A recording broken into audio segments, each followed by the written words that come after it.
I'll be right. Hi, everybody. Dan Ullman, Mike Beer. Post positions have been drawn for the 2024 Kentucky Derby. Let's take a look at the field of 23-year-olds, plus two also eligibles, getting set to contest the classic distance of 1.25 miles on the first Saturday in May at Churchill Downs. And Mike, this is the post position draw most talked about for the entire year in thoroughbred racing. I think sometimes it's a little bit overanalyzed with some post positions being deemed impossible when in fact, I think the best horse can overcome. Yeah, it's probably a little bit overrated to spend too much time about worrying about where horses are breaking from, because at the end of the day, especially when you're talking about 20 lightly raced 3-year-olds breaking from the gate at the same time, trouble can find you from anywhere, Dan. You could also just ultimately land in the right spot out of nowhere. So I think it's a little bit overrated and over talked about, but you never know until they break the gate what's going to happen. And the big story is that our morning line favorite, the number 17 Fierceness, 5-2 on the morning line, last year's 2-year-old champion, the dominant winner of the Florida Derby with a 110 Beyer speed figure, drew post position 17. And why is that important as it pertains to the Kentucky Derby? Well, 44 prior Derby starters have started from post position 17 since the starting gate was introduced in 1930. No winners, 1 second, no third, and yet that doesn't dissuade me from liking Fierceness. Yeah, that probably matters very, very little, that nobody's ever won from post 17. I have no idea who's broken from post 17 in the past, Dan. I doubt it's very many good horses if nobody's run well from there. Let's just say this. Even if you think that post position doesn't really matter that much, this is a great post for Fierceness. You wanted him to be outside the other speeds. He is outside the other speeds, and he should have at least the opportunity to stay clear of some traffic. It's a good segue into our Timeform US pace projector. Timeform US believes that this pace will be run quickly. Fierceness is a horse that when he breaks alertly is usually close to the pace. You can see by his number 17 Chiclet, however, that there are some other speeds in this race. Personally, I think if John Velasquez breaks well with this horse, he's going to try to make the lead, and if Just a Touch and Track Phantom want it, he'll sit a really nice position, third on the outside, ready to pounce when the real racing starts. Yeah, I won't disagree with any of that. He does want to be forward. He is not a horse, though, who needs to be on the lead to be effective. Fierceness. So we'll see how Johnny decides to play it. I think you're right. I think they'll come out of there running and go forward. And then I guess, Dan, we'll see how fast this pace gets. I got to be honest. The more I look at this race, I'm not sure how this pace is really going to play out. I'm not sure that it necessarily has to be like a blazing pace like we got last year. The second choice in the morning line is the number 2, Sierra Leone. He is a deep closer that would benefit from a fast pace, but in a race with 19 other horses in there, he's going to have to work out a trip. You note the LP designation next to his number on the deep closer list. That means he has the fastest Timeform US late pace rating. He kicks hard in the stretch. All he needs is a trip. He breaks from post position 2, but with his running style, he's going to be far back wherever he broke. That's probably true. I got to be honest. I mean, I don't love this post for Sierra Leone, just because it just seems like there's that real opportunity for just about everybody to drop over on him as this heel touches the first turn. And Dan, we'll talk about it more when we go through this race, do the preview for the Derby.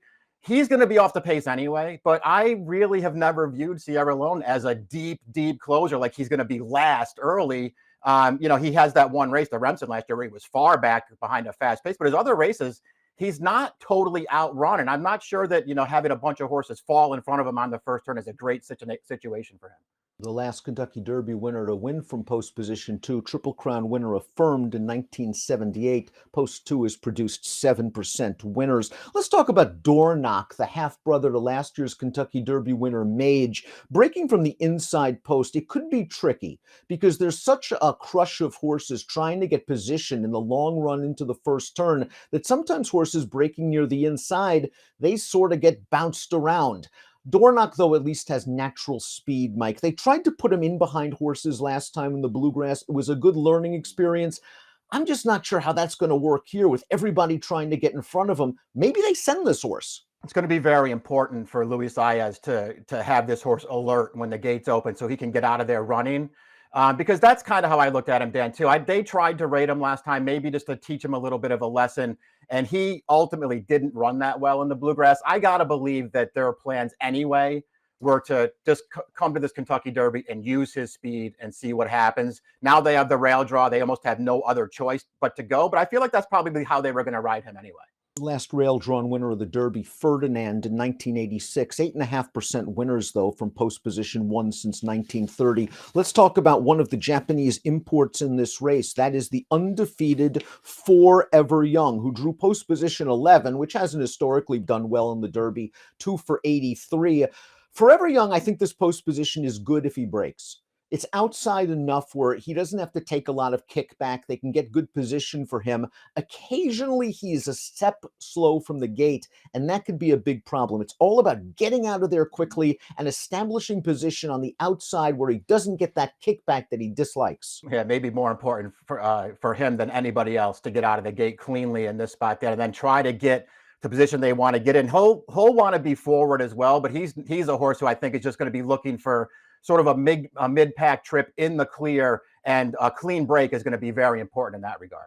Number 3 is Mystic Dan. He was a rail skimming winner of the Grade 3 Southwest over a muddy track 2 starts back. He likes to race inside. I'm expecting Brian Hernandez to try to work out a similar trip as that race. He ran just fine in the Arkansas Derby, Mike. Maybe he's the kind of horse that could trip out, although you never know. Breaking from the inside, you could be stuck behind tiring pace. It's true. I think he's one of the tougher calls in the race anyway. And then when this draw came out, I thought maybe this was maybe the most underrated, really good draw for a horse, Mystic Dan, where he can maybe, if he breaks well, follow some horses forward, get to the inside, whereas you've already pointed out, he likes to run inside.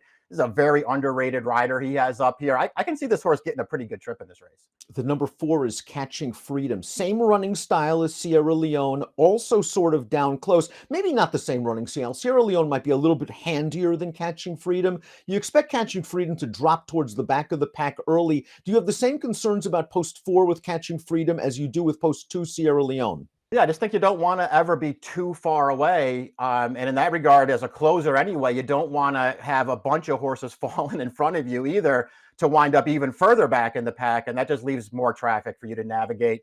Catching Freedom wants to be off the pace anyway. He's going to be also, it's worth pointing out here, as far as trips are concerned, he's going to be a much better price than Sierra Leone. So you got to factor that in as well. We'll see what he can work out. Flavien Prat gave this horse a really good ride, I thought, in the Louisiana Derby last time. We'll be looking for the same. Let's talk about some of the speeds in here, just to touch the number 8. And then, of course, you have Track Phantom, the number 12. Just to touch with Door Knocker, the inside speeds in here. Just to touch showed a lot of pace in the Bluegrass, but I don't think he's necessarily a need the lead type. Track Phantom might be. Yeah, I thought Track Phantom was a need the lead type, and they're also going to add blinkers here. It feels like they're going to go with that horse and just see what happens. Just to touch, though, I think he's much, much handier. I mean, he only has 3 lifetime starts, Dan. He's very lightly raced. He's eligible for an entry-level allowance race. But, man, talent can overcome a lot. He seems really talented. I think he's handy. I think he's going to be forward, but I think he's capable of sitting just off the pace. To show how you really need to kind of parse through this data, post position 20 has been very, very effective. Society Man drew post 20. He's going to be a long shot in this race. They're actually 2 for the last 18, while post position 19 is 1 for the last 30. You wouldn't think there would be that much of a difference. I think it would be important, if you're really a student of post position, to go back and actually see what horses actually had chances when they were breaking from these posts.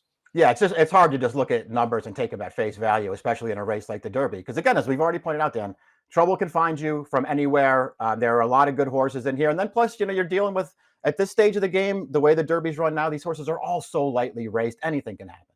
Post position 18 for Stronghold, Mike. This is a horse with good tactical speed. Yeah, he has really good tactical speed. He is a horse who I feel like he can get a good trip in this race. It's all about whether you feel like he's got a big forward move in him, because he's got to improve. 23-year-olds getting set for the Kentucky Derby. Fierceness has got to overcome the jinx of post 17. 0 for 44 thus far in the Kentucky Derby. He's good enough to do it.